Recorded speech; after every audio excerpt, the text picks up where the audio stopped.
play, but can be a very big pick. Okay. If the Varus is banned, I feel like Ashe priority is through the roof based on the meta we've seen. See what the decision is here for KT. The Kai'Sa's going to be locked in. All right. Of course it is. That's definitely a Deft-esque champion there. He's been loving the Kai'Sa recently. I thought the Ashe maybe for more utility, but no utility needed is the decision by KT Rolster.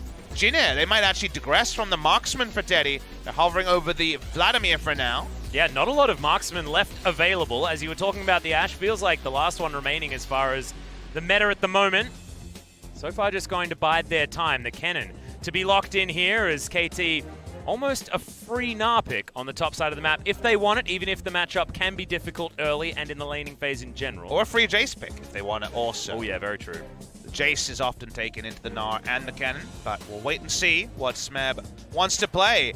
Oh boy, now Mordekaiser came out last time these two teams played on the side of KT Rolster. There are so many circles in this composition. Teddy's played it recently, but they're going to move away from it. The Smite Mordekaiser not really a thing after the funnel nurse with Monster Hunter on patch 8.14.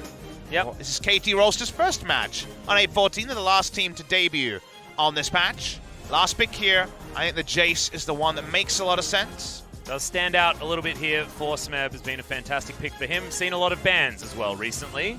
Up against the Kennen, we'll see how it goes. But no, going to switch it back. Goes for that Ryze Gnar combination that we saw used so much when Pawn was a mainstay on the roster here of KT Rolster. So they want a bit more engaged. They have the Trundle pillar, potentially for the Mega Gnar ultimate to be registered against. So in the end, it is that Gnar matchup that is considered counterpick in other regions, would have been a counterpick on paper, but recently the Gnar have been doing so well where the runes are at on patch 8.14 in Korea. Deft could have gone a lot more into something like an Ashe, but decides to get a bit more optimistic here, pulls out the Kai'Sa. Does struggle to find different item builds that can deal with a Vladimir. I wonder if it's going to be corrupting pot Kai'Sa, try to get through an annoying laning phase against the Vlad. Yeah, it could be a difficult one. KT setting themselves up to have incredible amounts of engage options. Basically everything is there to help KT start a fight. However, if Jin Air get themselves a foothold in this game, it'll be very hard for KT to have a lot of options as we move further forward. Kai'Sa, if she's stifled, is going to basically do nothing. Gnar could potentially be held down. It could be 3 losing lanes, theoretically. Yeah. That hasn't been the trend for these matchups, and we respect KT as players, but they certainly haven't looked for win lane, win game in this draft. They've been happy to take some blind picks and also to opt into Ryze versus Orianna, which is traditionally an Orianna favored matchup. So unless we can see the jungle pathing here take over the game, and Score has done that multiple times in summer season, could actually be a lot of a struggle in the early game before KT can get their composition together in the mid to late. But there's just so many options here for UmTi to play around a very strong level 2 and then a continuation until that Lambs Spike comes in. Jin Air have so many options moving into this one. We'll see whether KT can buck the trend in the laning phase and take down Jin Air in game 1.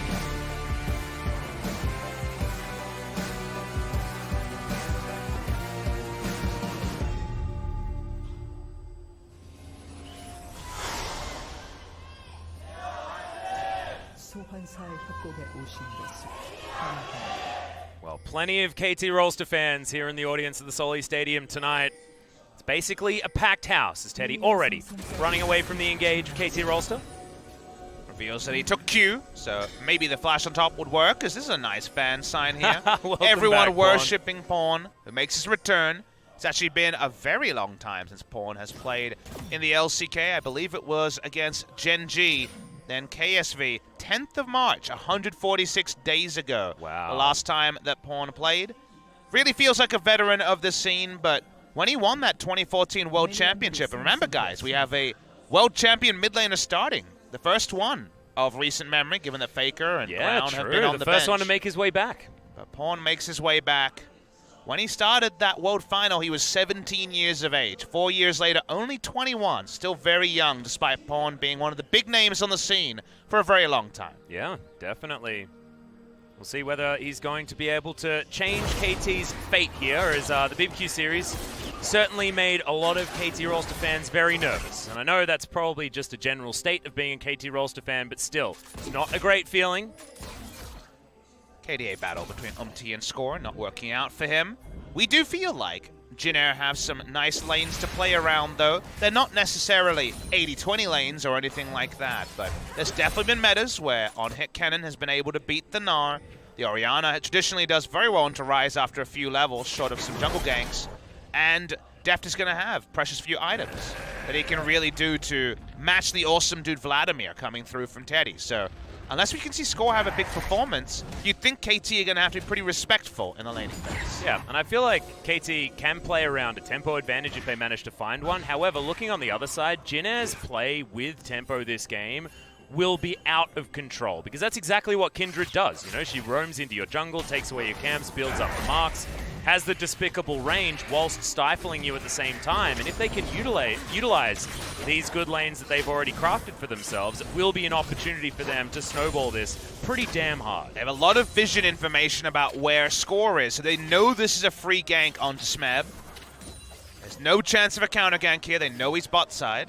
Yeah, Gnar is going to come in. We'll see whether UmTi actually waits for that one. He's going to move on over, understanding that the hop is not going to be available. The Fat Flash will be necessary here, potentially, but Smeb's just going to do the full walk around. Boulder is going to slow down UmTi. Not going to find the wallop, as this last shot is going to do a lot of damage. Shot does come in, but they get the flash. Get the flash out of Smeb. No flash used by UmTi and SoeHwan. Good gank timing. No chance of a turnaround. So a freebie for the side of UmTi. Won't lose his blue either. He used all of his mana pool to pull off that gank, but he will refill his mana very easily. So that's going to be a nice little advantage already for the Kennen. We'll see if SoeHwan can want to run away with this lane in a way that other top laners have struggled to do in this Kennen matchup. See, Pawn's already teleporting back to this mid lane.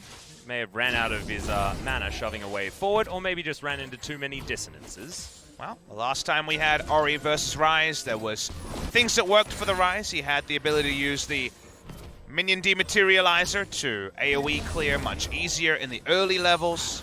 That is now gone. Teleport is a bit more punishing to be used as well, so the timings there are different. So, given the Ryze has been directly and indirectly nerfed, he can't go for the tier back first up, be as greedy about it as he used to be able to. Yeah, not so much. We actually saw this from Lava's Ryze as well in a winning game for Hanwha Life in our first series of the night, and he also went for the crafting potion and Dark Seal on his first back. Was a little bit forced into it, but you can see it's working out here for Pawn at the moment, even if it does delay the tier by just a little. Vision going to be cleared away here from Jin Air in the jungle. Eyes are going to be on UmTi to see whether he can get any of his lanes ahead here in this early game. If Deft and Mata can just scale and go CS for CS and bot side, you definitely thought the blind Kai'Sa pick would be a successful one. Risky lane to opt into, but Deft has been the most staunch Kai'Sa player in recent memory. Other people have tried to copy and found mixed results, but Deft has only picked up one defeat on his Kai'Sa so far this season. And just need to shout out to Score and, of course, the bottom lane from KT Rolster here as well, denying a mark by having control of the bottom lane. Certainly fantastic news to slow down the Kai'Sa, and Score actually thinking about turning this into an Infernal Drake as well. Not the largest health pool of the Drakes, so should be able to get this one done, and KT aren't even going to be moving up from the bottom side. UmTi, see whether he jumps on over, as Pawn has given away the location given the fact that he has roamed towards this river. KT making a big investment on this. Will UmTi try to steal? He will! He's going to jump forward, but there's a smite from Score. You know you can trust Score with a smite, Papasmithy. Hey, Score is only as good as his last smite. This will not be a meme killer. Yeah. So, yep, he's got one, but I'm waiting for the Baron smites where Score, you know, that's usually where we see his true colors. That is true. All right, well, memes aside, definitely good for KT to grab that Infernal Drake. Next one going to be a Mountain, so we're not messing around when it comes to the Drake RNG in our final matchup of the night. We're not messing around as Deft. He's found an item to rush. He's rushed to damn Execution is calling as the Kai'Sa. Is there a pot? Can you actually buy for lane more than these two items right now? I don't think you possibly could. You know, he's definitely getting in there. Yeah. On this item build, there's no Vampiric Scepter items that fit into the Kai'Sa early. Wants to probably go for the Storm Razor, and he's going to delay the Storm Razor timing. We're not on patch 8.15 when Storm Razor is basically free with all the cost buffs to the crit marksman, but going to go for as much laning as possible. And if that helps him endure the laning phase and get to 2 items, maybe it's worth it from Deft. I think it's actually really cool though. You know, you build you You bring Stormrazor into the game, you completely change Infinity Edge, and it's as if, based on the patches, we've learned how to construct it with cheaper materials, you know? So now it's, you know, just a pickaxe and you can get an Infinity Edge, just a longsword, and you can get yourself a Stormrazor. It's like we figured it out. I like to think it's economies of scale, and Riot has just moved the production facility closer to Summoner's Rift, so they don't have to deal with those postage fees anymore. I like it. We've done that before. Okay, Pawn gonna clear out the minion wave as Grace is having a pretty happy time up against the Ryze, but Pawn's farming things out very, very well. Now with his tier in hand, he's scaling that one forward. Smeb moves up. He's got some pretty good items against an on-hit Kennen in a bit of extra health and some ninja tabis. Not seeing Grace take over this lane just yet, but with the W buffs, you have to think the dissonance is going to be annoying. Well, there's a shockwave. Wrong way, though. Yeah, it's going to move Pawn to the right direction as he's just going to run away. Flash comes in. Red buff is going to be enough, and UmTi gets the first blood. Man, a calculation just on there. Exactly burned him to death. Nicely done by Jin Air. Thought the moment that they gave him an extra 200 units towards his turret, it'd be enough, but the kill is still registered. Score trying to answer the kill on the bottom side. Well, Teddy's going to move forward. There's a Sanguine pull very early. The pillar is going to be important. They get a flash, and Nova, fantastic use of his dodge field. He is going to be able to save himself underneath that turret as well, and saves his flash. Okay, so to reiterate, you get a summoner down bot. Very nice use of taunt. Gets Nova out with no summoners being used. Pawn dies in the laning phase and did self-counterpick himself a bit. I feel like not much changed about Pawn as a player. Yeah. We were discussing the topic of tactical inters yesterday, and Pawn is definitely top 3. And we were discussing this between ourselves as well, and I'm glad that you say top 3, because I think Darian definitely needs a shout-out. Look, I said tactical inters. Marin, Pawn. I don't know if I give Darian that credit. No, maybe not. Maybe not. I can see your point. That being said, we cast so many games in the LPL of Pawn just dying. Yeah. Oh, and it worked because Deft was so good in the bot lane that Pawn created a distraction, and eventually Deft had his items and won the game. Yeah, we'll see whether it's going to happen now, because that's exactly what they need. They need Kai'Sa to have as much room to move this game as possible, and if Pawn's being a nuisance on the rest of the map, people think this is Flame, but like some of those games by a Pawn in the LPL. Yeah, no, that was straight up the EDG strategy. I saw him play TF into Kassadin, which already was a good Kassadin matchup at the time. He would just run in and die. Yep, Speaking of running in and dying. Played as Smeb's going to jump out. Slicing Maelstrom's in there, though, as UmTi is looking for his second successful gank, and he'll get it. Picks it up, 2-0 now for Jin Air. We knew this could happen, but Jin Air, they've been playing it real nice around their jungler. Okay, well, KT Rolster are giving Jin Air a nice head start in a must-win series for KT Rolster. Yep. The Liberties have been taking this series. Game's definitely not over, and KT are rotating. We got a Realm Warp available here for Pawn as well as Nova. He does still have his flash available, but Teddy is going to get dove underneath this turret. Remember, this is a Vladimir, though. He's probably going to have a good time, but man, that burst damage came out of nowhere. Pawn's going to answer that first blood death in the mid lane with a kill bottom side, but first turret is going to go down top of the map. Nothing KT can do about it. And Jin Air make the tempo play. Rotation down, it's nice from Grace. Just wants to be able to stop the bot lane turret going down. Stop the Kai'Sa getting any more gold than she already has, and she's going for a slow build. Pickaxe and the execution is calling. All she's claimed so far. UmTi can also get that hand in the cookie jar and take away a mark that's number 3 at 10 minutes. If he can get the 4th one soon, that would be really big for the side of Jin Air Greenwings. Still things going better than expected for Jin Air. KT were always going to need time in this comp. They increased the amount of time with the slow build coming through from Deft, and Teddy in the mid lane just would like to pawn. And Pawn would just like to kill the Kindred if he could. You saw that's the Pawn way of life, is to move towards someone if they've just become 2 people in the mid lane. Differences between Ucal and Pawn. Certainly one of them there, as he's going to continue walking it, UmTi. You would have to imagine this change was for the best of 5 phase. Ucal, pre-Rift Rivals, I thought he was up and down. He actually had a very lean patch towards the start of the summer season. I think so Since too. Rift Rivals has been very good. His Yasuo is permabanned because of how good he's performed on that pick.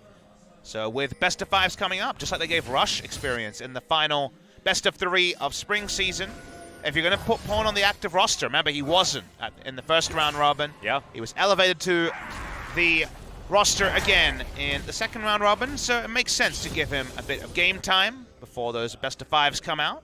KT would really prefer to only play one of them, but with a start like this, chances of the 2-0 over Jin Air have definitely taken a half step back. And also, you don't necessarily know that they want to, because also, start of this game alludes to the fact that maybe they want to run as much of the gauntlet as possible, Papasmithy. KT Rolster. Yep. And, you know, every single KT Rolster fan knew that something like this could happen, as UmTi once again is going to find a target. His Kindred is very strong. It's the first few auto attacks. And the dance of arrows is going to be enough to really make sure Score is not going to be playing aggressive bottom side. Killer Instinct available from Deft. And Deft's been able to farm really nicely. He's up 14 CS. So far the attention has worked, even if it's not to a kill. There's the flash taunt though, yeah. Hemoplay's going to come down as well. As Deft used the ultimate, that shield is going to be enough to keep him alive. Gets himself out of the way, holds on to the flash because the ult was there. Nova with incomplete information, doesn't know Trundle's in the brush, and thus unable to pick up the kill. And now his flash and ignite are on cooldown. We can see Kennen lying in wait. It's not an AP Kennen, so the turret dive threat a little bit lower. Well, UmTi looking for this Mountain Drake as well, as this turret's getting taken down very, very quickly. Vaughn has that passive shield. One more minion remains, but man, this is some good damage from Jin Air on the mid turret just by rotating the Kennen over. 635 health on that turret. Thank you to the OGN Observer here. What do we say about Jin Air? They have the winning lanes in the early game in basically all 3 lanes if top lane starts rolling. It's even in CS, but the kill, credit, and also the turret have gone down. This is very much them trying to increase the pace of the game, stop KT from stabilizing, stop Deft from being able to farm even 1 item, let alone 2 or 3 when the Kai'Sa usually takes off. And that's why getting as much turret gold as possible, getting that standing gold pre-20 would be big for the side of Jin Air. Certainly a good idea. However, this bottom lane outer turret stands to fall now in favor of KT. Pawn actually slinking down towards that bottom side as KT once again considering diving Teddy on the Vladimir. Orianna won't be able to be there this time, so that's why the Ryze shouldn't be answered. UmTi cannot walk up to the tri-brush, that'd be suicide. And Marta is going to jump in here, doesn't find the pulverize as the pillar comes down as well. They invest a lot, and the slow now onto Marta could be a problem. Not going to have Killer Instinct, but the Void Seeker going to be enough to deter UmTi. They don't have a minion wave, so they can't actually get any turret damage down. Grace gets back to mid lane. No cost to the play, but no benefit for the side of KT apart from more minion waves into Deft. Yeah, Pawn going to be able to eat up another one in the mid lane as well and continue moving down bottom side. He's got himself his Merc Treads, now moving towards his Seraph's Embrace most likely. That is the rush these days. No Rod of Ages anymore. Onto the Ryze. Just going into situational items a bit earlier has definitely worked out. Does mean he's eminently squishy. And Kindred and Orianna will make fast work of a tier-only Ryze. Well, see whether Pawn's going to be building it a little bit differently here. Seen a few different choices as far as order of items to come in. Spellbinder pretty strong at the moment on the Ryze. Movement speed's always been a great stat for him. Speaking of movement speed, we don't see Predator onto Teddy. It's a different domination tree choice. He's gone for Electrocute to try to punish the Kai'Sa in lane. Kai'Sa has heal. Notice that Teddy has that teleport, so map plays here. Gonna require the Realm Warp to be able to find any parity if you're KT Rolster. And also some of Teddy's plays around teleporting, around flanking on these Vladimirs has been basically mid laner-esque, who's been playing the champion for years and years. Teddy's really come into his own on champions like this, as Jin Air setting themselves up to try and take down this outer turret in the mid lane, and should be able to do so relatively easily. That's going to extend that gold lead above 2,000 as Marta looking for a potential engage. Okay, Dissonance going to give Jin Air some freedom to roam their way out. 4 members are here. Kai'Sa not too able to move towards that top side, but Teddy down here as well because he sees the red dots. If you watch KT's macro this game, all the setup has been around can Def free farm. That's really all they've been able to claim in the early game, is find more and more chance to free farm, but he's paid a tax already. He spent 800 gold on Executioner's Calling. Looking for UmTi, they might find the pincer. Yeah, there's the flash headbutt pulvers, in goes Deft. They're on the wrong side. Jin Air Greenwings, but there's 4 members here and Score caught out of position. In goes Smeb, he's got a Gnar bar in a fantastic spot. wants to find his way forward, but doesn't actually get there. Flash from SoeHwan because of the amount of respect for the engage is now Teddy. Might found himself in a good position. Flashes forward with the Emo Plague. Marta wants to find his way in as well as KT very softened from the Vladimir damage. Another double pulverize. As KT, do they want to engage or disengage? Marta says engage, but they say no. Slicing Maelstrom in the backline for Jin Air Greenwings, and KT just gets slaughtered. Deft, the last man standing. Somehow Smeb is going to survive, but Deft is not going to be as lucky. Teddy grabs that kill. It's a KT disaster in the early game. Cacophony of failure by KT Rolster. They fail to understand where they're at in so many different ways. Let's talk about this. Remember, it's 4v5 already at this moment. The Trundle goes down. We've seen, unfortunately, a lot of games where the 4-man Hemoplague's been perfect, but it's too early in the game for the damage to register. But KT re-engage. Marta goes in when the teleport's still up on the Kennen. He shows up in the backline and says, thank you very much. They don't kill Smeb, who gets away on single-digit HP, but they do get the Kennen. The Kai'Sa on the back end. Kai'Sa still doesn't have any items, and now it's a 5,000 gold lead odd for Jin Air. Yeah. And, I mean, if you're a KT fan and you didn't predict this, then shame on you, to be perfectly honest, because this is exactly what KT do, and this is the Pawn KT of old that we're used to. They can still certainly turn this one around. They did against BBQ in similar situations, but I don't think it was this dire. And Jin Air Greenwings, they're on a tear at the moment. They just came off a victory themselves against Griffin of all teams. And yes, KT have certainly had their number in the past, but this is not a Jin Air that you can take lightly. KT are getting bitten for their over-aggression. They're definitely just making one-step plays. They're not making two- or three-step plays. The only play they've made this game is Kai'Sa getting a lot of gold? And the answer was yes to that. They were successful on that. The comp they put together opened up a lot of losing lanes. Their play calling has been poor in terms of conception because they have not respected things like teleports and enemy jungle pathing from level 1. UmTi had score on a ward and thus was able to rotate around him. Jin Air already did a favor for KT by taking down Griffin. They may also take down KT as well and throw this first place race into utter chaos. Yep, it's complete turmoil, and then Gen G become the potential favorites for first place. I mean, I don't even know how to work out what the LCK is doing at the moment, considering it's so incredibly close, but man, it's exciting. Gen G probably have... difficult word to say this series. Gen G probably have the easiest strength of schedule. They have Jin Air themselves, but if we know one thing about Gen G, they will play ultra standard ambition, defensive macro, and not make the same sort of mistakes KT often. They will not choose multiple losing lanes. Ruler or Core JJ will counterpick the bot lane. We know how Gen G play, and the difference between KT and Gen G is that Gen G play Gen G style against all the other teams. KT play up and down compared on who they're facing. Yeah. KT will just play roulette style with almost everyone. It's okay. Is there a time in this game where KT's composition just gets better? Is Deft going to reach that tipping point? And if so, when is it going to be? Papasmithy? I think yes and no. There's always going to be certain outplay potential when Kennen, Vladimir, and Orianna are involved. There's a lot of wombo that can come in, but Kindred has that weird identity. Taking a Baron's going to be hard for Jin Air. They don't have much ability to tank the Baron, then peel off it and make it a engage play. So there's definitely areas around this game that are more tricky for the side of Jin Air, and they have the easy objectives down at 20 minutes. So while it's a nice lead, they definitely haven't gotten over the hump. In terms of just hard, like, if they run at each other in the mid lane, who wins? Does KT eventually outscale? I wouldn't necessarily say so. Yeah. I mean, they have more balanced damage types for sure. The physical damage is the Kindred, who's very unreliable, and also the on-hit cannon, which is going to be, again, mixed damage at best. Kai'Sa can definitely win a fight or die instantly, depending on how the fight goes. So it's pretty even, all things considered, and already we're seeing plays like this that seem pretty desperate. Yeah, Pawn's going to realm walk, but we've got Stand United available, and the taunt immediately comes in. Oh, God, okay, in comes Kai'Sa, and that is going to save Pawn's life and grab them a kill on the bottom side. They should be able to grab this outer turret, but the backs are looming, and there's only score to defend this inner turret topside with Shelly, ready to smack her head into it. And that means they're going to have a lot of threat here. That's definitely an inner turret dead. Score going to be slowed down, but not going to die. KT have the Realm War. They always have the ability to get a pick and turn into Baron. That's something they can do, as we saw so deftly in the bot side, no pun intended, with the ability to fly in with the Kai'Sa and get one kill. if that doesn't happen, so many other areas of the game seem very comfortable for Jin Air. So it feels like KT already are looking to prey upon a Jin Air mistake. Well, see whether they can actually do it, because it's still a long road. 4,000 gold approximately, like 3.6, so not too bad here for KT after picking up their first turret of the game.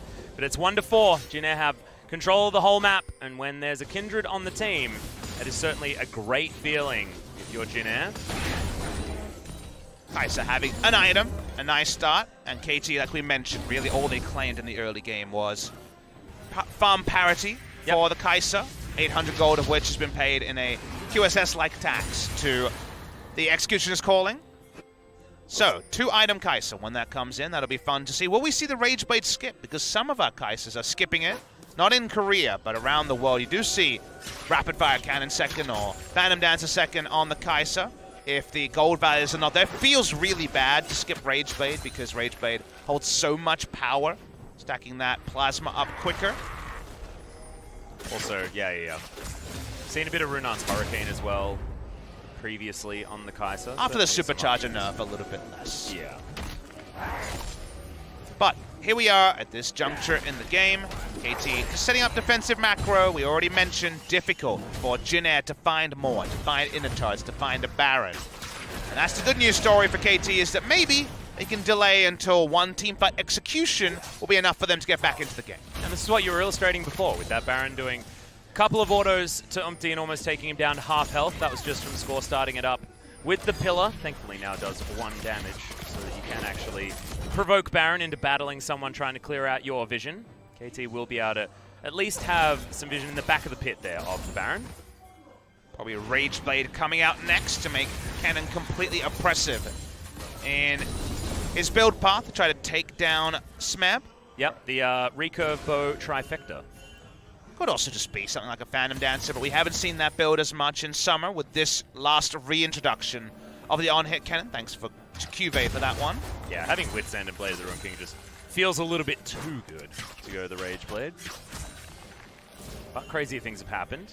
Teddy, aggressive positioning here around the Baron buff as Score being a living ward in the jungle. So if you're going to sweep things out, spots the fact that Score is available here, but it doesn't get the reset. Has to invest his sweeper. Feels bad. You hate to see it. Oh, yeah. He actually doesn't have the ability to crawl in to find that one onto the Krugs either, so only 1 ward taken.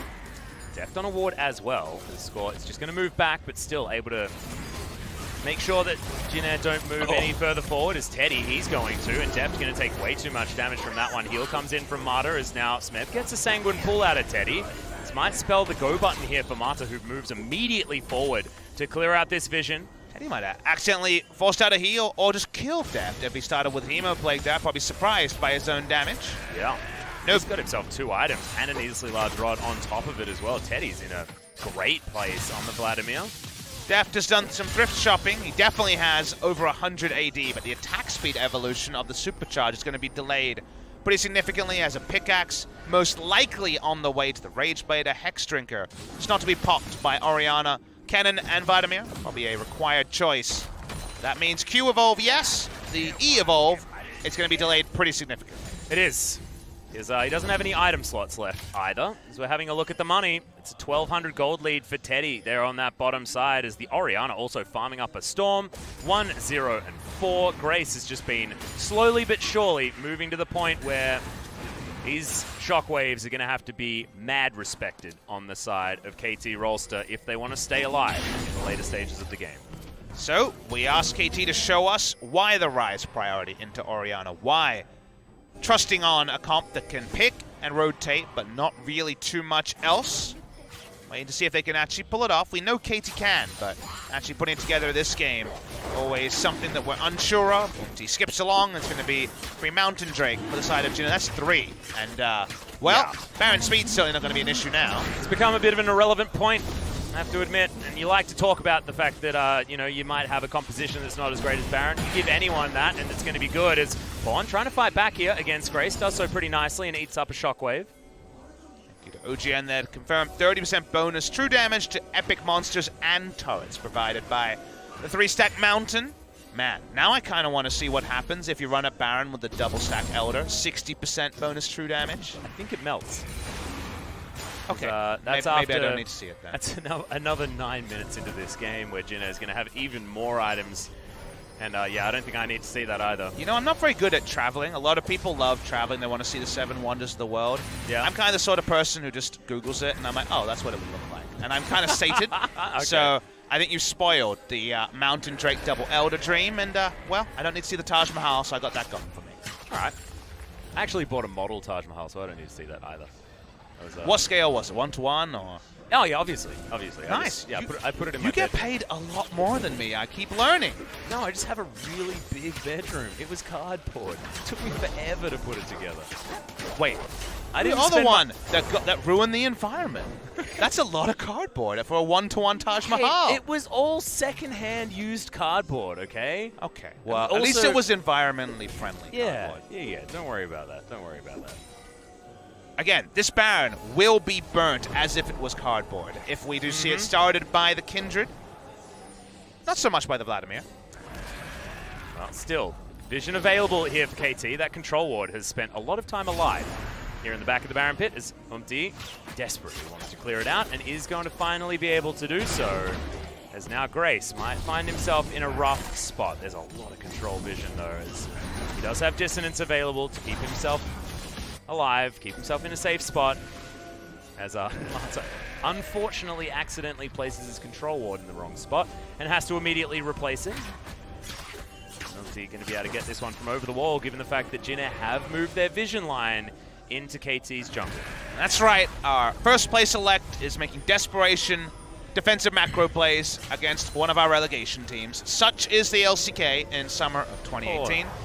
Is it just Rolster. KT? Is it? No. Yeah. Jin Air already. We've seen so many upsets already. That's true. They beat Griffin And King's Zone. and King. Oh, good God. BBQ beat Afrika. This is they the didn't- new norm. Well, let's just hope that Gen G doesn't do any losing, because they seem to be the last ones that don't. Red buff should be able to go over to Deft here. Oh, I don't know if Score intentionally used his Gago Stone Plate, or he must have felt really worried about dying because he Stone Plated to check for a ward. Okay. I feel like Grace as well probably should be a little bit worried, but UmTi, he's going to come in. It is a 2 versus 1 though in this instance. UmTi looking to get over. I believe Score smited that one away. Waiting for a mistake on either side. Kai'Sa ready to fly in. She's in range. Gnar and Kennen are distracting each other on the side. Smeb gave up on voting for lane, as you guys can see. Spectre's Cowl and also the Bramble Vest.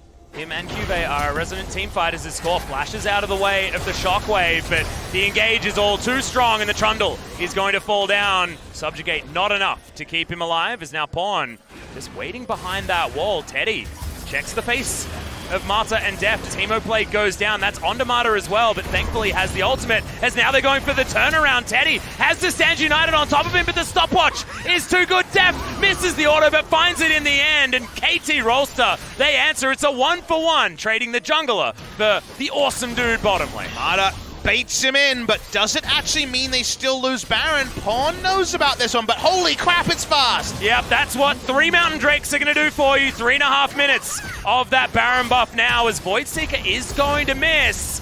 Okay, we'll see whether Pawn can do enough damage. He certainly can, as the Shen is going to melt. Realm Warp is available. Smeb, he's got Mega Gnar looking for this one. Stops some backs. What's he going to be able to do with it, though? Maybe get them an outer top lane turret, but no more. Pawn was aware of it, but there's nothing you can do against 3 mountains. Holy moly, that Baron exploded. That was despicable amounts of damage. You're absolutely right. Well, they will get some turrets, so some gold goes the way of Deft, and that's perhaps a happy news story, but the Baron going the way of Jin Air is certainly not ideal. They're stealing away some buffs. They're getting some things across the map, but gonna have to disengage Baron for 2 minutes 40, and that's the big objective Jin Air wanted to pick up. Yeah, and we'll see whether KT can now control some minion waves, as Jin Air have complete control of where to push these ones. Teddy not going to be able to have a Baron, so that is probably good news here for KT. Can't use him in any split push scenario, but it was probably going to be SoeHwan that was doing a bit of a 4-1 as they push these purple buffed waves towards the KT base. Teddy rolls through. Like you mentioned, the AP from the Baron with the death cap would have been some nice calculation. One of the calculations KT actually messed up on is when they tried to turn onto the Vladimir, they forgot there's not enough attack speed onto Deft at the time, so it took them a really long time to kill the Vladimir, even though the stopwatch bait from Mata was good. Pawn's going for a bit of a split push here on the Ryze. He's done a bit of this. We call it suicide. For the team, Oh, come on, he only suicides 50% of the time. well, maybe he's going to think against it. Maybe this is a new and improved Pawn. The other 50% of the time he gets caught. No, he dies. 50% of the time he suicides, the other 50% gets caught. This might be getting caught, or he might be able to just turn it. Onto Grace here, as he's got 3 items as the Ryze. Score's moving on over as we've got a bit of a fight here towards the bottom side. Smeb has to flash into the 1 versus 1, and Stand United's going to make it 2v2 down here as Score turns up as well. Stand United's interrupted, but now Jin Air trying to fight on the other front as well. Teddy in there trying to burst out Deft and should be able to do so. Dashes over. Oh my god, Deft turns it on its head. But is the explosion damage going to be enough? Supercharger is good, and thankfully Crimson Rush is there for Teddy to lock down that kill. Jin Air do manage to grab themselves the tower on the bottom lane, but there's a Ryze being pesky, clearing out minion waves there as well. Oh, they even have time to mark him. Will they find the right brush, though? UmTi gonna face check the first. Oh no, he pops his head out. Okay, Dan Sparrow should be... Hey! Oh! Pawn turns it on its head in the 1v1. Can he find the passive yet again? He does so as SoeHwan. Not enough AP to make that one work, but thankfully the minions were buffed by the Baron buff. That's the Pawn we wanted. Classic Pawn right there. He wastes a lot of Baron time. Don't forget that. Baron is down to 30 seconds. Orianna gonna take the Inferno. And wasting the Baron time has a lot of merit. Consider, you push up with Baron with 3 Mountain Drakes. Those turrets die real fast. Yep, and these are... yeah, they haven't been near the turrets because KT's been pulling them all across the map. You know what that was? That was some tactical inting. That was some tactical inting. And I was just going to mention the fact that we were talking about Pawn either getting caught or suiciding. Suiciding is the good thing, because generally he's suiciding to take a couple people with him. He's absorbing pressure. Oh, I love it. It's like saying that someone's play was unique or interesting. They're zone controlling with their ultimate. The zoning Hemo Plague. Hey, Score is the king of zoning Glacial Prisons. Yeah, Glacial Prison's true. He can't do a This man has never hit a Glacial Prison. Can you do a zoning subjugation? He's going to try. He's going to try, see whether he can make that if you can work. pick it up in a team fight call, I'll be impressed. And look who won the Baron buff war. The power plays for KT. There we go. That's what, taking 2 turrets. That's lulling them into a false sense of security. Emphasis on the lull. Oh, this is another immaculate macro performance by KT Rolster, in case you guys were wondering. Do you know what the ridiculous thing is? I think that there's a high likelihood that they can win this game. Unless the spectacular inting is going to be good here from Pawn. But nope, he's going to be able to get himself out. Has some buddies with him as well. Invites them back to his place for a couple of brews and maybe a board game or 2. Was there ever any doubt this game would go this way? We were both certain. We were both absolutely I'm sure plenty of KT fans who've come on the hype train recently thought, oh, it's just Jin Air. And we were like, oh, it's just Jin Air. Yeah, sorry guys if this is your first time. This is a pretty brutal awakening into the way of being a KT fan. But you had to experience it at some point. They're staring down the barrel of a bloodthirster Kennen as well, with about 1 billion different forms of on-hit damage.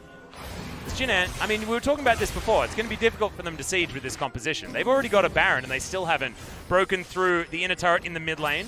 I had a chat to Gorilla earlier today and asked about this series. Is KT going first? He said, no, I believe in Jin Air. He's done interviews about Jin Air since Kingzone lost to Jin Air. And he specifically had faith in UmTi and Teddy. So apparently, in UmTi and Teddy, everyone trusts. Well, definitely Gorilla.